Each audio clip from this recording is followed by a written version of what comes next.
Efforcez-vous et luttez pour expliquer les enseignements du Coran aux non-musulmans. En aucun cas, dans aucun contexte, cela ne signifie qu'ils doivent se battre.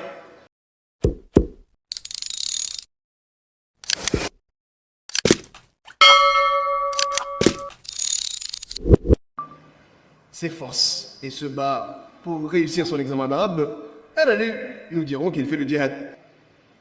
Donc le djihad signifie fondamentalement s'efforcer et lutter.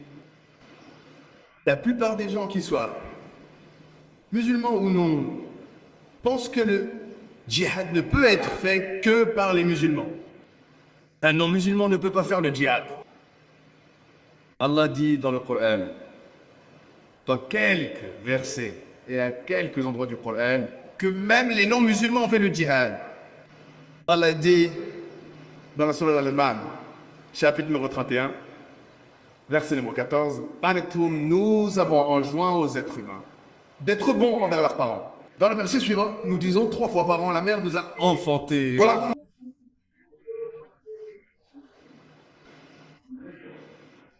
Dans le verset suivant, le chapitre numéro 31, verset numéro 15. Mais si vos parents font le djihad, se disputent et luttent pour vous faire adorer quelqu'un d'autre qu'Allah, dont vous n'avez aucune connaissance, ne les suivez pas, mais vivez avec eux dans l'amour et la camaraderie. Ici, Allah dit qu'il parle des parents non musulmans qui font le djihad en dehors d'Allah. Donc oui, Allah utilise le mot dans le Coran comme djihad, c'est-à-dire que les parents non musulmans font le djihad en luttant et en s'efforçant de faire en sorte que leurs enfants adorent quelqu'un d'autre qu'Allah. Un message similaire répété dans la sourate Al-Ankabut, chapitre numéro 29, verset numéro 8. Nous avons enjoint aux autres êtres humains d'être bons envers leurs parents. Mais si vos parents s'efforcent et luttent pour faire le djihad afin de vous faire adorer quelqu'un d'autre qu'Allah, ne leur obéissez pas. Ici encore, le message est répété dans la sourate Al-Ankabut, chapitre numéro 29, verset numéro 8. Allah parle des parents non musulmans qui font le djihad en luttant et en s'efforçant de faire en sorte que leurs enfants adorent quelqu'un d'autre qu'Allah. Le mot djihad est utilisé ici. Le djihad mené par les non-musulmans et le djihad au nom de Shaitan. Satan, ce qui signifie qu'il s'efforce et lutte pour plaire à Satan. Ce que nous, musulmans, faisons, c'est le djihad. Le djihad. Lutter et s'efforcer dans la voie d'Allah. Maintenant, chaque fois que le mot djihad est utilisé, à moins que le contexte ne dise autre chose, il est sous-entendu qu'il s'agit du djihad, lutter et s'efforcer dans la voie d'Allah Ta'ala. À moins que le contexte ne dise autre chose, comme dans la sourate Iman, chapitre 31, verset 15, verset 29, verset 8. Le contexte vous montre que les parents non musulmans luttent et s'efforcent dans la voie de Satan. Sinon, généralement, lorsque vous utilisez le mot djihad, cela signifie djihad, lutter et s'efforcer dans la voie d'Allah. La plupart des non-musulmans et certains soi-disant érudits musulmans ont inversé le commerce. Ils traduisent le mot djihad par guerre sainte. Si vous traduisez les mots anglais guerre sainte en arabe, c'est harbun dasa'a. Ce mot arabe n'apparaît nulle part dans le Coran, ni dans aucun hadith authentique. Il n'y figure pas. Donc, dire que la guerre sainte, que le djihad signifie guerre sainte, est faux. Muqaddara n'apparaît nulle part dans le Coran, ni dans les hadiths, ni dans les écrits du prophète. Ce mot anglais, guerre sainte, a été utilisé pour la première fois il y a des siècles pour décrire les croisés et les croisés chrétiens qui ont des fausses larmes. Concernant l'islam aujourd'hui, est que les musulmans sont qualifiés de fondamentalistes. Le dictionnaire Oxford révisé dit qu'il y a fondamentalement une personne qui adhère strictement aux écritures anciennes ou aux doctrines fondamentales de toute religion, en particulier l'islam, a été ajouté à la définition.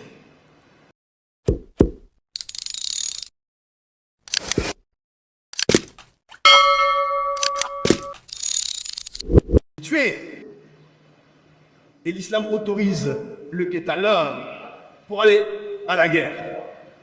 Que ce soit en légitime défense ou en guerre, ça s'appelle asqar. Donc un type de djihad est le kalal, c'est-à-dire la guerre, en légitime défense ou la guerre lorsque l'offensive est requise, ce qui peut être la meilleure forme de défense.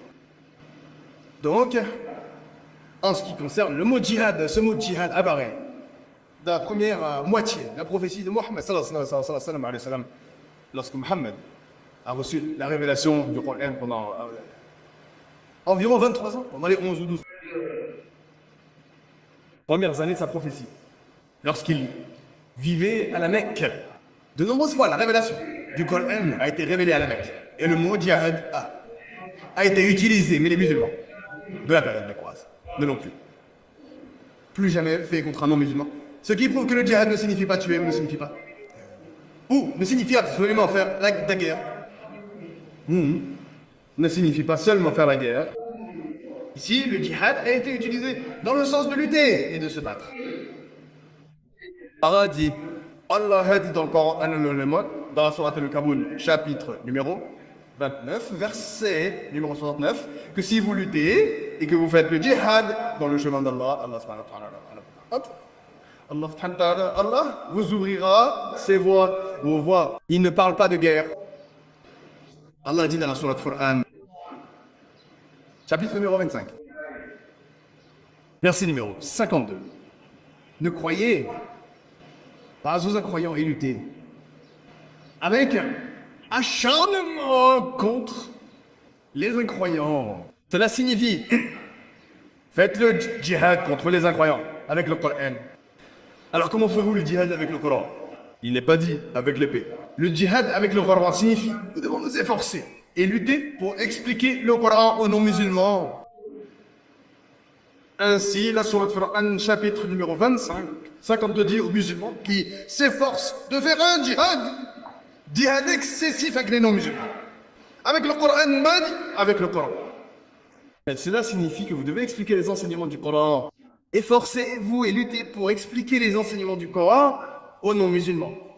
En aucun cas, dans aucun contexte, cela signifie qu'ils doivent se battre ou que vous devez mener une guerre sainte. Cela signifie lutter et lutter. Et un verset du Coran suffit à dissiper cette idée. Sur le djihad avec al-Qur'an, dans la sourate Maïda, chapitre 5, 32. Si quelqu'un tue un être humain, sauf pour meurtre ou pour avoir semé la corruption sur terre, c'est comme s'il avait tué l'humanité entière. Et si quelqu'un sauve un seul être humain, c'est comme s'il avait sauvé la nation entière. Allah dit que si un être humain qu'il soit musulman ou non, tue un autre être humain innocent, qu'il soit musulman ou non, c'est comme s'il avait tué l'humanité entière en arrière. Aucun autre verset en dehors du Coran ne dit cela. Si vous tuez un seul être humain innocent, sauf s'il a commis un meurtre, ou s'il a semé la corruption sur terre. Si vous tuez un seul être humain innocent, c'est comme si vous aviez tué l'humanité entière. Et le verset continue. Si vous sauvez un seul être humain, qu'il soit musulman ou non, si vous sauvez un seul être humain innocent, qu'il soit musulman ou non, c'est comme si vous aviez sauvé l'humanité entière. Quel verset? Ce verset suffit à dissiper toute idée fausse concernant le djihad et l'islam. Et ce sont principalement les médias, surtout après le 11 septembre, qui propagent des idées fausses concernant l'islam. Et aujourd'hui, selon moi, les médias sont les plus puissants. Aujourd'hui, les médias sont l'arme la plus puissante au monde. Ils peuvent transformer le noir en blanc, le jour en nuit, le héros en méchant, le méchant en héros. Malheureusement, vous, musulmans, n'utilisez pas les médias pour transmettre le message de l'islam. Les non-musulmans utilisent ces médias pour attaquer l'islam.